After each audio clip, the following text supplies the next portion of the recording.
Hey there, I wanted to pipe in and talk about something that a mom just asked me about. Her 2.5-year-old is super clingy. And I'm going to tread lightly here in case my older daughter ever sees this video. She tended to be the same way. I used to joke, and pardon the crudeness, but I used to joke that if she could crawl back in, she would.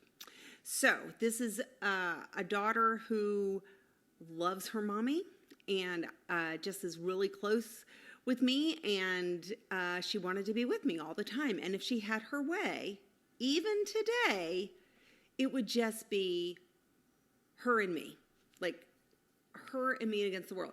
She wanted a graduation present, and I said, okay, what do you want? I'll see if I can make it happen. And she said, I want to go on a trip, just the two of us. Like, isn't that sweet? Makes me want to cry. So she likes me. And when she was little, she really liked me. And she wasn't shy, even though she is an introvert. She wasn't necessarily shy. She loved friends, and she connected with her peers, and she had a close relationship with other adults. But I was her favorite, for sure. So she would sometimes get clingy to the point where I'd be on the couch and I'd say, okay, this is your cushion over here. Don't cross the line. This is mommy's cushion, because she just wanted so much of me.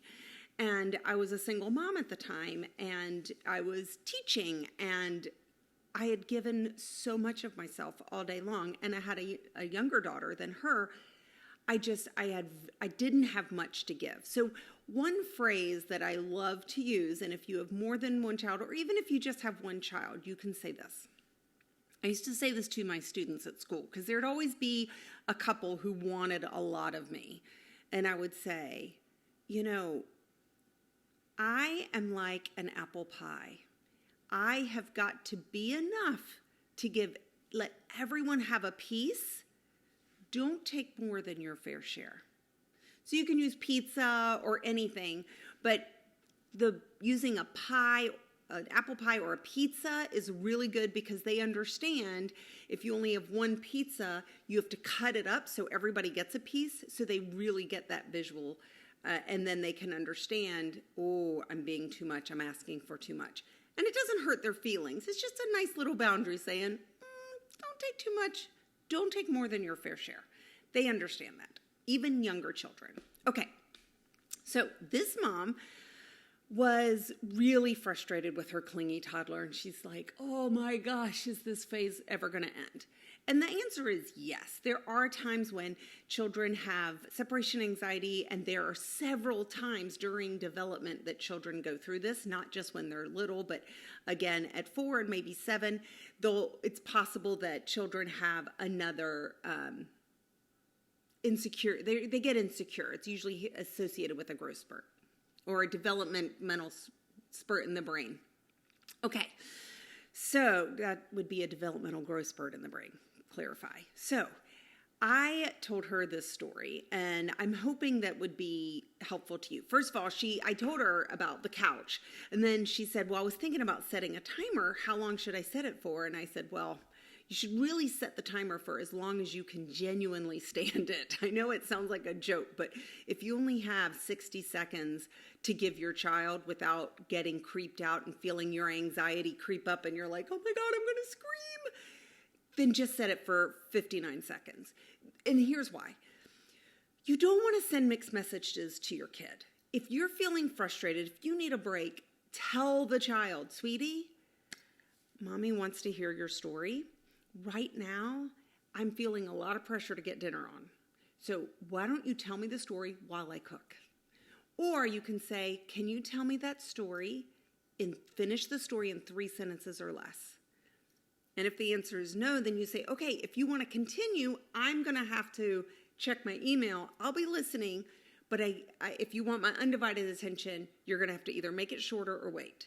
So you can give them choices, and then they get to decide. And then they're not feeling left out or that you're ignoring them. You're just setting some boundaries around, look, time is not unlimited, and we live in a culture that says there are 24 hours in a day, etc. So chop, chop, but you don't have to say chop, chop, okay?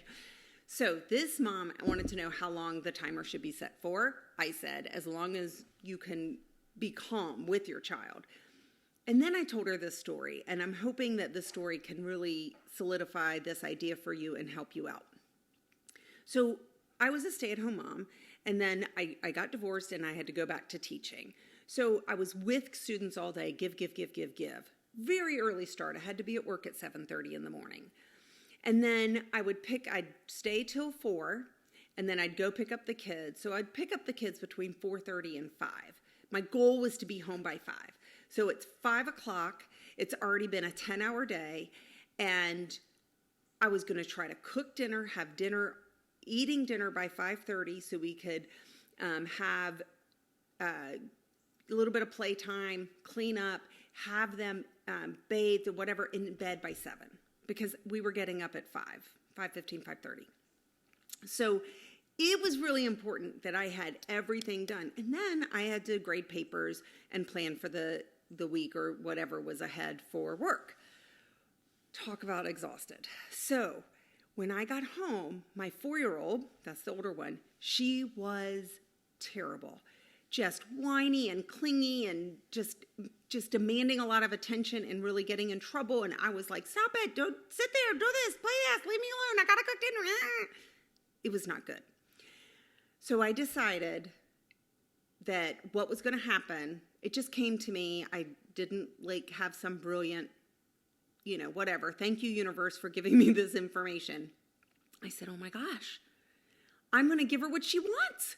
She obviously needs some attention. I'm going to give it to her. So I put the 2.5, she was 2. I put the 2-year-old in the playroom and decided unless she's screaming like her hair's on fire, I'm going to ignore her. And then I sat down on the couch with my 4-year-old, and she took her little hands and she put them right here on my face. And she got really close to me and she talked to me. And I just sat there and I listened. I looked right in her eyes. Now, this is pre-iPhone, so I didn't have the opportunity for all the distractions that we have today. So you're going to have to turn it off. Turn it off. Don't have it on vibrate. Shut it down. Put it in a drawer. Hide it. But I gave her the undivided attention. She talked for 5 minutes straight. I just looked in her eyes and listened. Then she all of a sudden was done. She hopped off the couch and went and played with her sister. I made dinner. So then I was like, this is great. So the next day I did the same thing. After a couple of weeks, the time, first of all, went down. She didn't need those 5 minutes. But then one day she just didn't need it at all. And so the moral of this story is that when we give our children what they need it less. Someone once said, you don't spoil a child by giving it what it needs. You spoil a child by ignoring the child. Just like if you put fruit on the counter and ignore it, eventually it's going to spoil.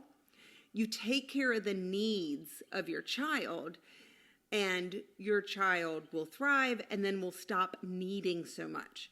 So if you have a needy, whiny child, ask yourself, am I giving my child what he or she needs? This also can apply to spouses. Just saying. Give them what they need first, but make sure you're in a space that can do that. Prepare yourself mentally. Make sure you block off the time. Shut down all electronics. Take care of that relationship in that way, and you will see that they will need less and less because they will feel comforted. They will feel listened to and heard. They will feel seen. These are very important for people to feel. They'll feel connection, and their anxiety will go down, and then they will feel secure because a loving, trusted person sees them and hears them. And then they're not going to be as needy. Okay, try it out. Let me know how it goes, and I hope you have a great day.